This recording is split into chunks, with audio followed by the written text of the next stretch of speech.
Hey guys, it's Charlie. It is December 1st, Tuesday.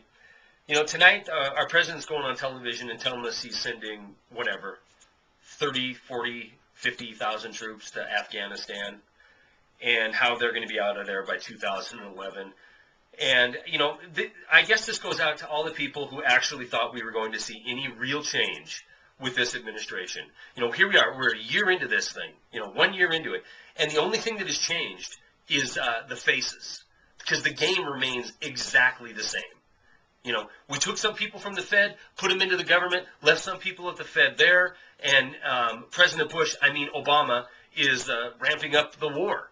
You know, the guys are still in Iraq, 150,000 still sitting there.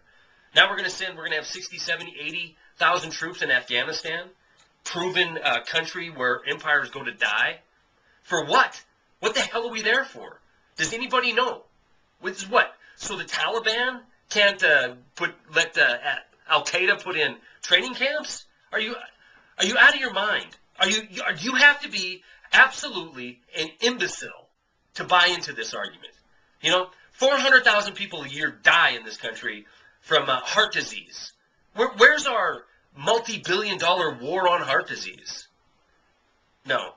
The whole country has been hypnotized and thrown into a state of panic and fear over 19 Saudi Arabians who climbed onto planes and flew them into buildings, in which case 3,000 people died in New York. 15,000 people in the world in the last decade have died from terror attack. Like I said, not an insignificant number if that's a loved one of yours. However, in the amount of people who die every year in car accidents or heart disease or cancer or AIDS or you name it, alcohol abuse, it's a rounding error. But yet the drums of patriotism is beat, so your future can be sold down the river for $200,000 smart bomb packages. It's absolutely ludicrous and infuriating. On top of it all, he comes out and he's going to announce that here we go, we're going to give McChrystal the troops that he wants, but the economy is doing better.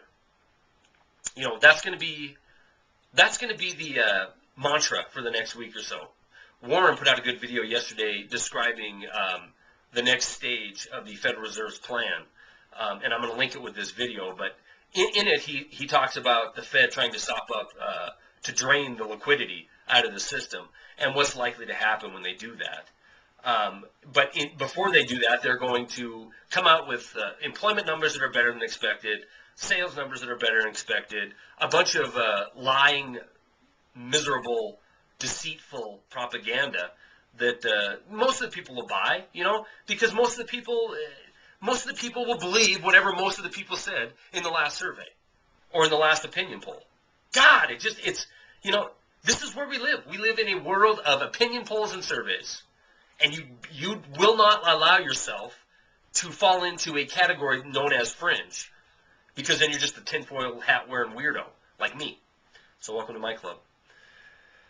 Anyhow, I wanted to also bring you this report. It is in the midst of all the holiday green shoots and cheer that's going on with the recovery that's in full progress. Here's something you're not going to hear about probably anywhere else. At least you're not going to hear about it from the mainstream media or anybody that relies on advertising to pay their bills. And this is a complete list of companies closing and how many of them closed in 2009. I'm gonna stick to the ones that have shut down 150 or more, starting with Popeye's Chicken 150, Family Dollar 160, Inkstop 161, Ann Taylor 163, Van Hessen 175, Zales 191, Walden Book 240, Jones Apparel 265, Goodies 287, Starbucks 273, Ritz Camera 365, Movie Gallery 450, KB Toys 461, Circuit City 567, Chrysler 789, Blockbuster 960, and the number one is General Motors with 2,639 outlets closed. Well, there's your prosperity, there's your progress, thousands upon thousands of businesses. The biggest closures, by the way, are United States government-owned and Canadian government-owned entities now. So they're really looking out for the best interests of the country, bail out these mega loser corporations, and pump billions upon billions of dollars more than they're worth into them so you can close down 2,600 locations. My God in heaven, if you can't see this is nothing more than a consolidation of power, because the next thing that's going to happen is the thousands upon thousands of independent, small, local, rural banks that are going to fail. And guess what?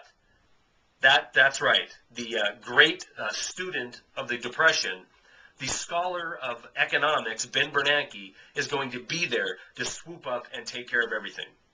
And as long as you have your $250 flat screen Walmart TV you bought on Black Friday, you'll believe it. Ridiculous. That's all I got.